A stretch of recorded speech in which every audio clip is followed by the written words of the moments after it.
Hello, hello. Good afternoon, everyone. It's 12 noon, time for Beatles Significa. Welcome to your midday, midweek, hump day Beatles trivia, right? Nothing like taking a break in the middle of a regular routine and do something fun for yourself, right? So, the Beatles are always fun, right? What a challenge. Just when you thought you knew everything there is to know about the Fab Four, you learned something new. Always learning something new, right? Okay, so welcome to Beatles Significa. I'm known as the Bay Lady. My name's Sharon Schultz, and we have today. We will do some facts from a different book. I collected some new Beatles facts books. In addition to using our Beatles Significa, it's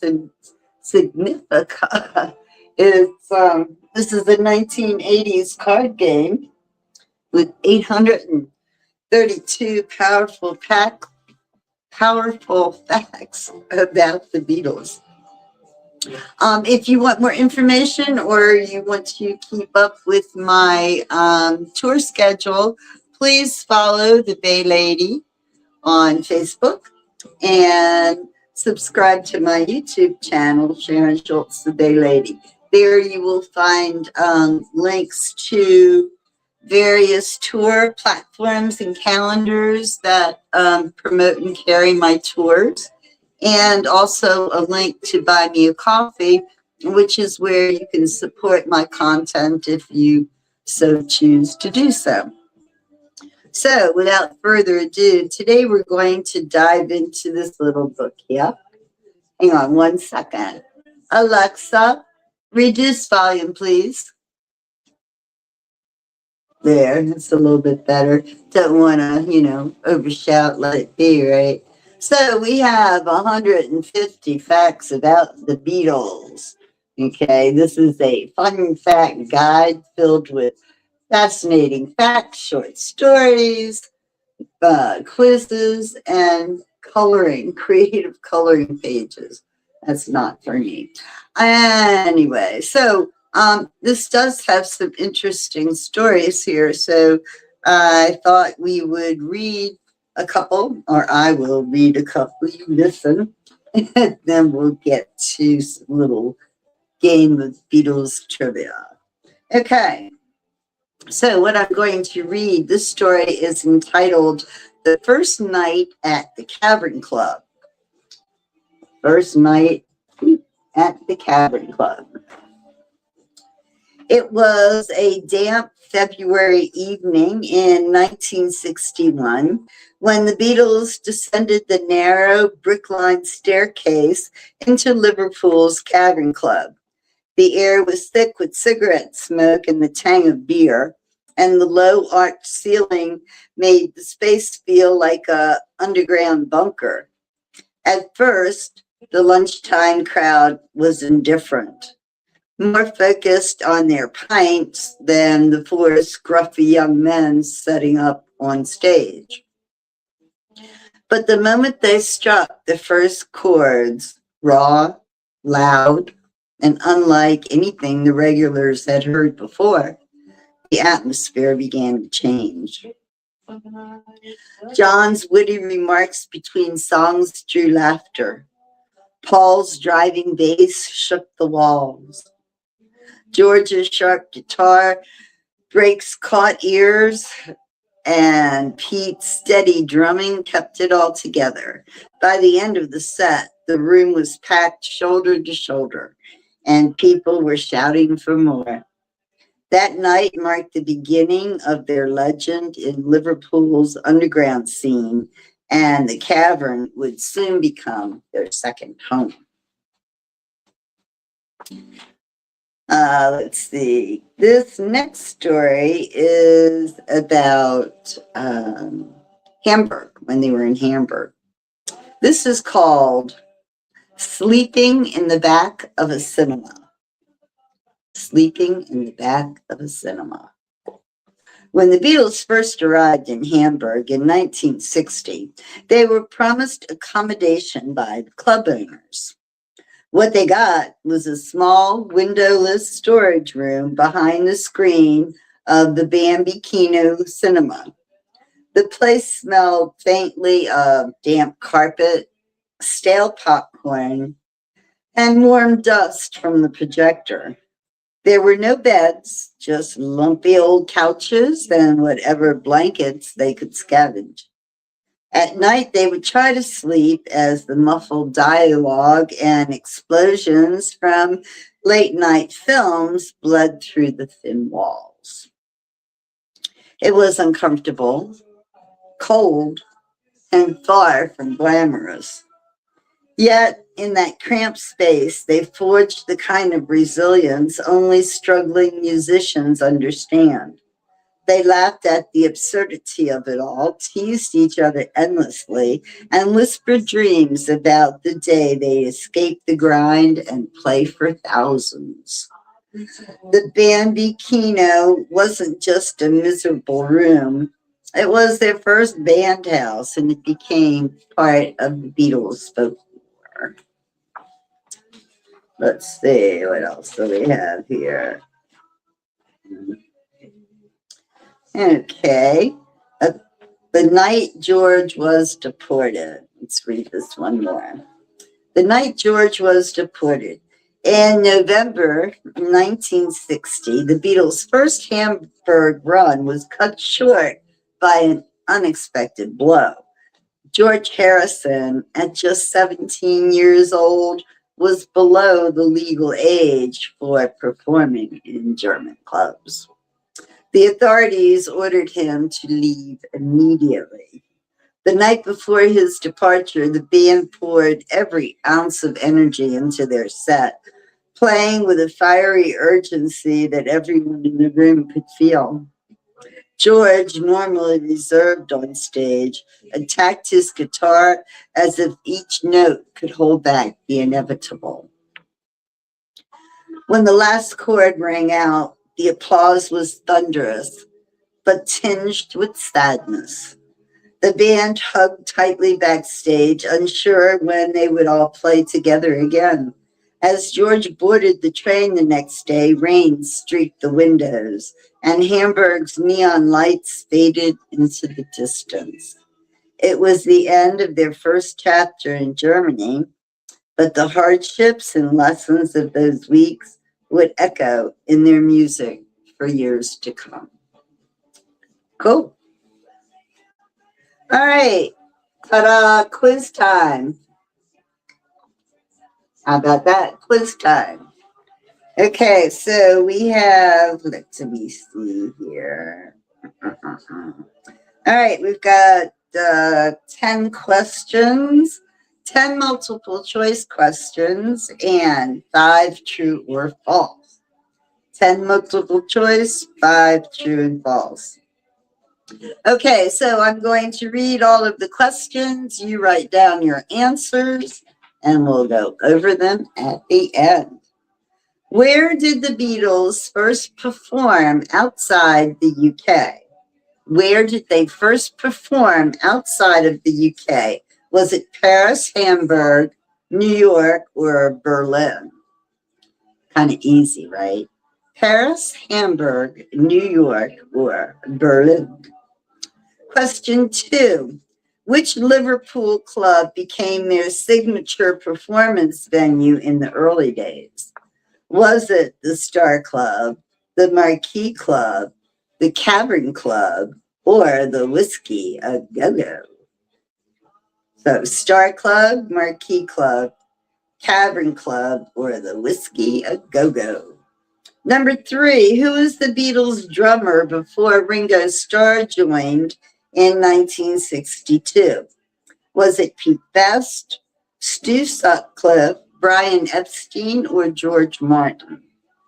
Those are the choices. The name of the Beatles drummer before Ringo. Pete Best, Stu Sutcliffe, Brian Epstein, or George Martin. Number 4. Why did John Lennon choose the name the Beatles? Why did John Lennon choose the name the Beatles? A, it was suggested by a record producer. B, it was a mix of Beat and Beatles. C, it came from a science magazine. Or D, it was inspired by another band. So why did John choose the name the Beatles? Was it suggested by a record producer? Was it a mix of Beat and Beatles? Did it come from a science magazine? Or was it inspired by another band? Question 5. In which year did the Beatles first travel to Hamburg? In which year did the Beatles travel to Hamburg for the first time? Was it in 1959, 1960, 1961, or 1962? 1959, 1960, 61, or 62? Number 6, which member left the band to pursue art studies in Hamburg? Which member left the band to pursue art studies in Hamburg? Was it George Harrison, Paul McCartney, Stu Sutcliffe, or Pete Best? George Harrison, Paul McCartney, Stu Sutcliffe, or Pete Best? Number 7, the Beatles often played how many hours a night in Hamburg? The Beatles often played how many hours per night in Hamburg? Was it 1 to 2 hours, 3 to 4 hours, 5 to 6 hours, or up to 8 hours? How long did they play in Hamburg? 1 to 2 hours a night, 3 to 4 hours, 5 to 6 hours, or up to 8 hours playing music? Number 8, who became the Beatles manager in 1961? The Beatles manager in 1961. Was it George Martin, Brian Epstein, Tony Sheridan, or Pete Best? The Beatles manager in 1961. Was it George Martin, Brian Epstein, Tony Sheridan, or Pete Best? Number 9, which German club became one of their most famous Hamburg venues? Which German club became one of the Beatles' most famous Hamburg venues? Was it the Cavern Club, the Star Club, the Indra Club, or the Kaiser Keller? Cavern Club, Star Club, Indra Club, or the Kaiser Keller? Question 10. What was one major result of the Beatles' Hamburg period? One major result of the Beatles' Hamburg period. Was it that they recorded their first #1 hit? They improved their stage performance and stamina. They met their first American fans. They signed directly with EMI. So what was the biggest point, the biggest result of the Beatles playing in Hamburg? They got their first #1 hit. They improved their stage performance and their stamina. They met their first American fans, or they signed directly with EMI. Okay, let's go ahead and I'll give you the answers for the questions, and then we will go on to the true and false. Okay, so the first question, where did the Beatles first perform outside of the UK? That would be in Hamburg, Germany. So Hamburg was the answer.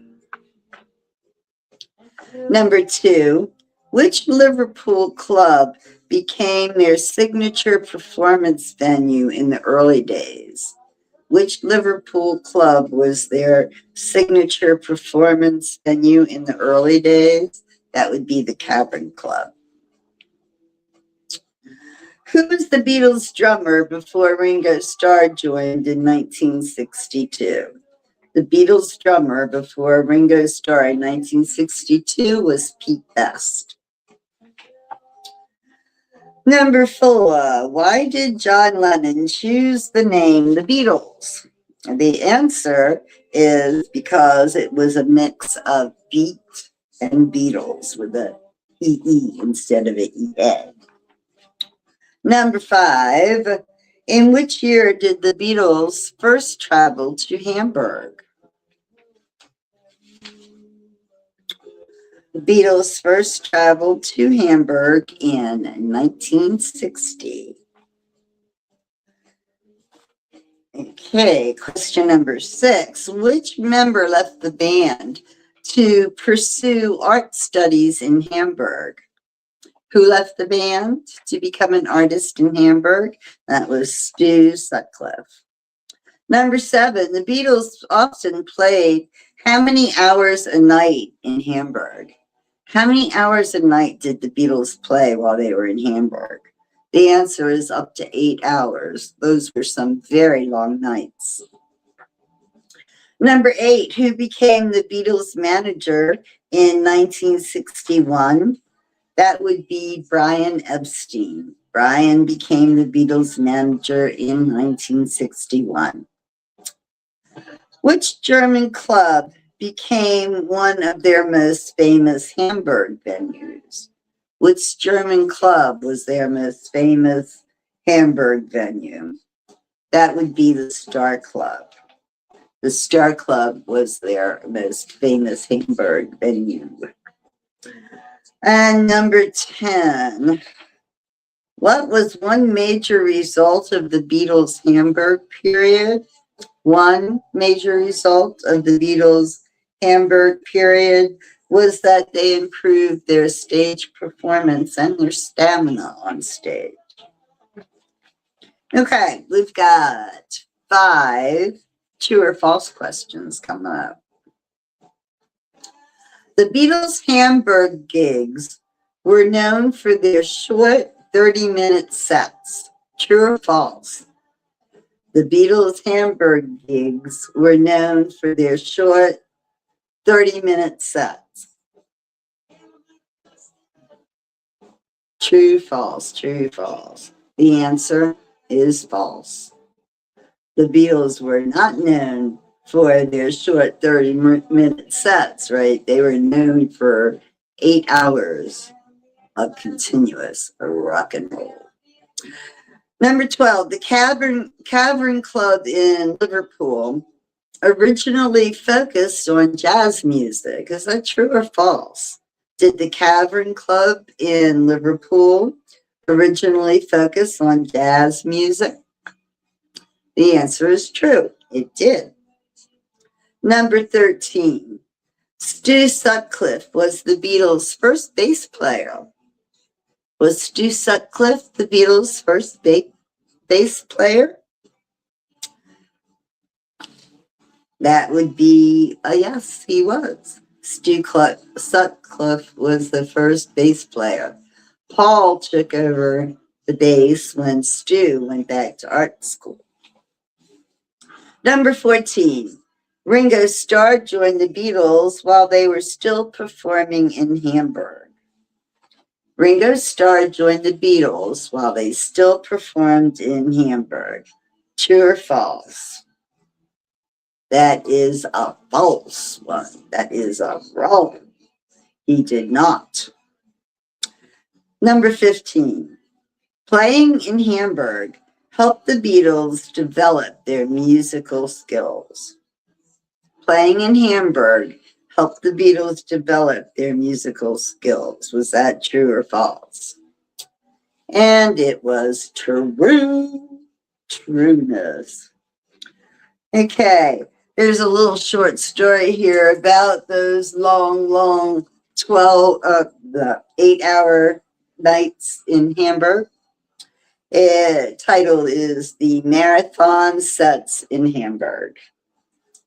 Hamburg's Reeperbahn was wild, noisy, and relentless, and the clubs demanded the same from the musicians. The Beatles quickly learned that playing in Liverpool for an hour was nothing compared to Hamburg's marathon sets, where they performed up to 8 hours a night with only short breaks. The tiny stage lights baked them in heat while cigarette smoke swirled in their eyes, and the beer-sloshed sailors shouted requests from the back. By the third or fourth hour, their fingers were blistered and voices hoarse, but something magical happened. They got better fast. They improvised, they stretched songs into wild jams, and learned how to read a crowd instantly. Their timing sharpened, their energy grew, and they began to command the stage like seasoned rockers. Hamburg was their boot camp, and those endless nights transformed them from a scruffy Liverpool group into a band with unstoppable presence. Unstoppable presence. That's quite a feat. Here are some facts in the section called Did You Know? Did you know? Well, yes, we did. John Lennon came up with the band's name by combining beat, the musical rhythm, with Beatles, the insect, creating a pun by using Beatles, Beatles. Did you know? Before becoming the Beatles, the band performed under several names, including the Quarrymen, Johnny and the Moondogs, and the Silver Beatles.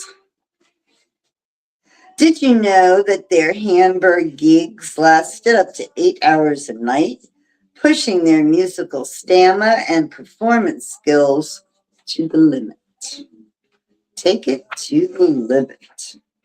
Let's see. Let's find some more do you knows. I think there should be some. Did you know an estimated 73 million Americans watched the Beatles' first appearance on The Ed Sullivan Show on February 9th, 1964? That was nearly 40% of the United States population at the time. Interesting, right? Did you know the Beatles single, I Want to Hold Your Hand, became their first #1 hit, marking the start of the so-called British invasion? Did you know in 1964 alone, the Beatles had 12 singles on the Billboard Hot 100 at the same time? In 1964, 12 singles on the Billboard Hot 100 at the same time. It's a record that still astonishes music historians today. Okay. And speaking of Ed Sullivan's Show, on February 9th, 1964, the backstage of CBS Studio 50, excuse me, the backstage of CBS Studio 50 in New York buzzed with nervous energy. The Beatles, dressed in matching suits, hair perfectly combed, peeked from behind the curtain as the audience screamed at the mere sight of their silhouettes. Ed Sullivan's booming voice introduced them, and the crowd's roar became almost deafening. As they launched into All My Loving, Paul's bass thumped through the studio. George's guitar sparkled John grinned mischievously into the camera, and Ringo kept the beat with his trademark head bob. Somewhere across America, 73 million people sat glued to their TV screens. When the final chord of I Want to Hold Your Hand rang out, the Beatles had not just performed, they had conquered America in 12 electric minutes. And on that note, I think that's a fine time to close this little Beatles trivia session, Beatles Significa. So be sure to tune in next Wednesday, missed probably, and we will have more Beatles trivia, Beatles facts, uh, maybe some late updates on Sir Paul McCartney and Sir Ringo Starr on their latest concert endeavors and record recordings and such. So to keep in touch with my platforms and my content, please be sure to follow the Bay Lady on Facebook and subscribe to my YouTube channel, Sharon Schultz, the Bay Lady. And also on my pages, you'll find links to several other platforms that will carry my tours, and also a link to buy me a coffee where you can support my content and such. So thank you very much for today. My next tour will be Sunday evening mysteries, unless I come up with something in between. The only way you'll know is if you follow me. So take care and see you all again.